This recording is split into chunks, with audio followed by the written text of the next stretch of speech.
Hi, good morning, everybody. Jeff Slakey and Spencer Hughes on the Daybreak Show via Zoom video conference this morning. We're going to be talking about 4-H. Dan Teuteberg, good morning, sir. How you doing?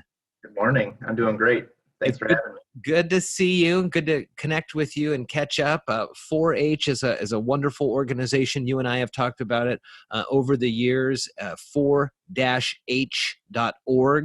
to get to the main 4-H website. There's also the 4-H Youth Development in Mason County through the WSU Extension Office. And you've got a lot of fun things planned, not only for this week, but the first of this month here started kind of your new year. And so there's a lot of stuff to look forward to. Yep. October 1 is the start of our 4-H year. We look forward to lots of things coming ahead. It's a unique start of our 4-H year. We're not meeting face-to-face currently. We're meeting virtually. So clubs are making plans to keep meeting virtually through Zoom and things like that. But we're celebrating 4-H week regardless.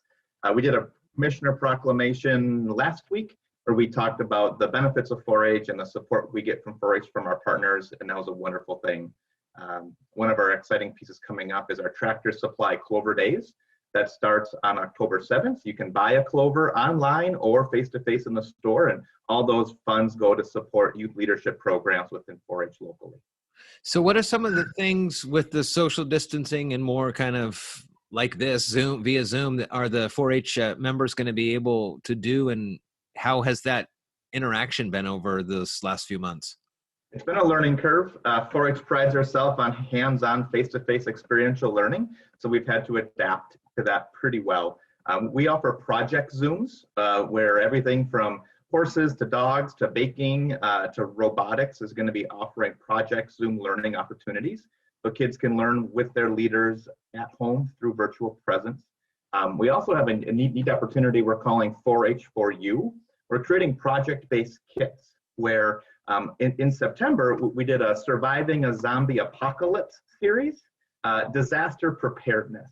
So in there is a curriculum lesson plan. It walks people through how to survive a zombie apocalypse, but really it was lesson plans on safety and what to do for safety reasons. But in that kit are hands-on things, and one of them was creating a survival bracelet where we created that, where they can take it home and then recreate that. In October, we're doing the Crime and Science series. So kids can learn invisible ink, fingerprinting, DNA extraction, things like that. And those kits are all free. We're doing 40 bags per month. So you have to sign up, and you can do that on our website. We'll put the links to that in the show notes. And 4-H, of course, like, as you mentioned, it's a lot of hands-on things and the robotics and stuff, but it is kind of encouraging to hear that you're able to adapt a lot of this stuff. When you're able to get back together, does it look like, Panhandle next year, or when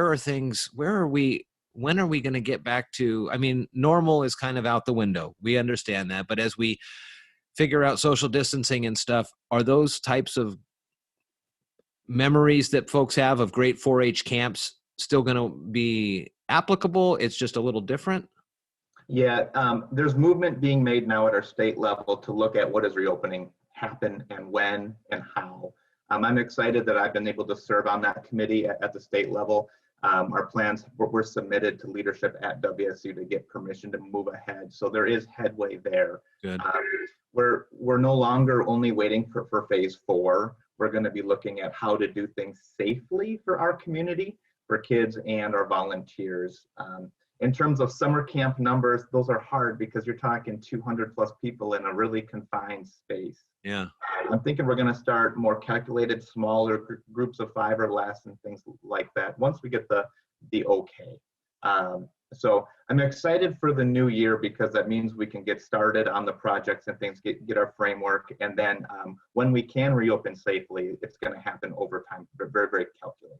How can parents get their kids involved with 4-H in Mason County? And is there the need with this kind of remote way it's been working for more volunteers, or are we just looking for kids to be able to utilize these resources? We're always looking for volunteers, and we're always looking for new members. You don't have to be a 4-H member to participate, but we really, really encourage it. There's good opportunities when you're a member of our program. You can join and get more information by visiting our website, talking to Kathy Fuller. She's our program coordinator, or myself. We'll walk you through the steps. Our website is extension.wsu.edu/Mason, and then you can get more information. We're on Facebook too, but all you got to do is kind of click around or give us a call, and we can get you connected with the 4-H group, or you can start your own. You can participate in those project Zooms. You can participate in those monthly series, 4-H for You, things like that. I know that the 4-H has been a real impactful organization in my family. My dad was a big-time 4-H member and then did some, I think, camp counseling down in California later in his life. It's always been something that he really has talked positively about. And every time you're on or Kathy's on, you can just tell how passionate you are about the programs, 4-H in general, and the kids that you're able to help. So you mentioned those websites with the WSU extension, 4-H in general, 4-H.org. We'll get those links as well, and to the Facebook page so people can find those things. Dan, it was good to see you. Absolutely. Good to see you too. One of these days, we'll maybe do this in person. That would be great. And have a fun 4-H week and have a great year with 4-H. Thank you very much.